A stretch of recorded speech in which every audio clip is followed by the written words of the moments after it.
नमस्कार बंधुरा सुधा लीलार हेसेले आबारो आपनादेर एकबार स्वागत। पनिरेर तो अनेक रेसिपि देखिएछि, आजकेरटा एकदम अभिनव रेसिपि एकटु देखिए निन। एई पनिरेर रेसिपिटार नाम हच्छे पनीर काश्मीरी। पनीर काश्मीरिर जोन्नो जे जे मशलागुलो लागबे सेगुलो एकबार देखे निन। काश्मीरी लाल मिर्चेर गुঁড়ো लागबे, लागबे एखाने काजू और चालमगज बाटा, लागबे आदा बाटा, लागबे एखाने गरम मशलार गुঁড়ো करे बेटे निয়েছি, মানে সমস্ত রকম আছে এই গরম মশলার মধ্যে। লবঙ্গ আছে, গোটা গোলমরিচ আছে, এলাচ আছে, দারচিনি আছে, সাজিরা, সামরিক, জয়িত্রী সব আছে।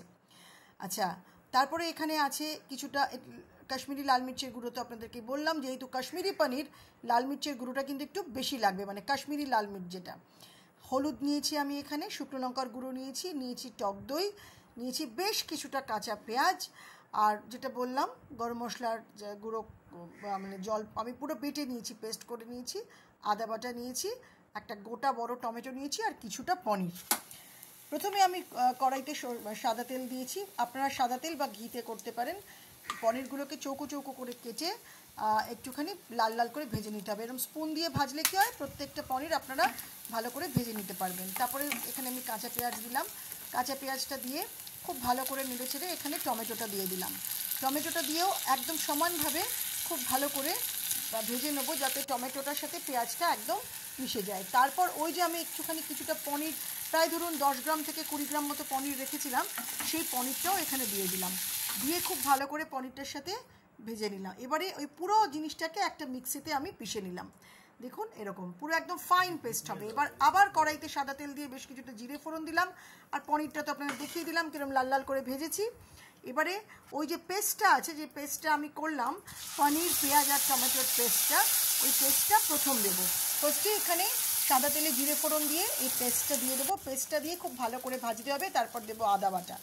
আদা বাটা দিয়ে ওই পেস্টটার সাথে খুব ভালো করে মিশিয়ে নিতে হবে। দেখবেন বারবার করে নাড়িয়ে যেন প্রত্যেকটার সাথে প্রত্যেকটা মশলা মিশে যায়। তারপর হলুদ গুঁড়ো আর শুকনো লঙ্কার গুঁড়ো যেটা আমি দেখিয়েছি, এখানে পরিমাণ আমি হাফ চামচ নিয়েছি, আর পেঁয়াজ নিয়েছি একটা গোটা পেঁয়াজ, টমেটো নিয়েছি একটা বড় টমেটো, আর ওগুলো সব হাফ চামচ। খালি আমি কাশ্মীরি লাল মির্চের গুঁড়োটা 2.5 চামচ নিয়েছি।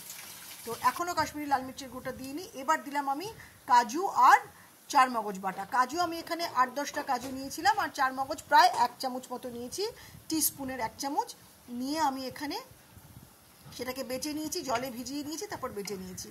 এবারে ওই মশলাগুলোর সাথে এগুলো দিয়ে ভালো করে, মানে পেস্টটা না খুব থিক হবে, খুব থিক, দেখুন এরকম পেস্ট হবে।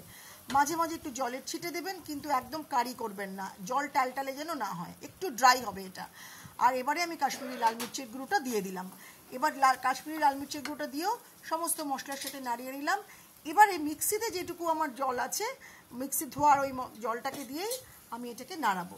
বেশি জল দেবেন না। আর এবার নুন তো দিতেই হবে, নুনটা আপনারা স্বাদ মতো দেবেন, আপনারা যেরকম নুন খান সেরকম নুন দেবেন। আমি 2 ধাপে নুন দিয়েছি, প্রথমে একবার পেঁয়াজ আর টমেটো যখন ভাজছিলাম তখন নুন দিয়েছি, আরেকবার এখন নুন দিলাম। এবারে আমি দেবো টক দই। টক দইটা আমি ফ্রিজ থেকে আগেই বার করে রেখেছিলাম, বার করে ফেটিয়ে রেখেছিলাম রুম টেম্পারেচারে। কখনো ডিরেক্ট ফ্রিজ থেকে টক দই দেবেন না, আগে বার করে রাখবেন। আর যখন টক দই দেবেন কোনো রান্নাতে, তখন একদম আঁচটাকে কমিয়ে দেবেন আর সমানে নাড়তে থাকবেন, নাহলে কিন্তু টক দইটা কেটে যাবে, ফেটে যাবে, ঝোলটায় দেখা যাবে। তারপরে এখানে যে গরম মশলা, বাটা গরম মশলা, গুঁড়ো না কিন্তু বাটা গরম মশলা, এখানে আছে এলাচ, আছে লবঙ্গ, আছে দারচিনি, আছে সাজিরা, সামরিক, জয়িত্রী আর গোলমরিচের গুঁড়ো।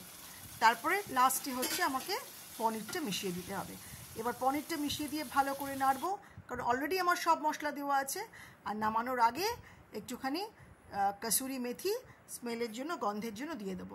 তাহলেই হয়ে যাবে অপূর্ব স্বাদের আমাদের কাশ্মীরি পনির। কীরকম লাগলো আমার রেসিপিটা অবশ্যই করে জানাবেন। আর যদি আমার রেসিপিটা ভালো লাগে, প্রতিবারের মতো এবারও বলছি, একটা লাইক দেবেন, একটু কমেন্ট করবেন। ভালো মন্দ আপনাদের সমস্ত কমেন্ট আমার কাছে সমানভাবে গুরুত্ব পাবে।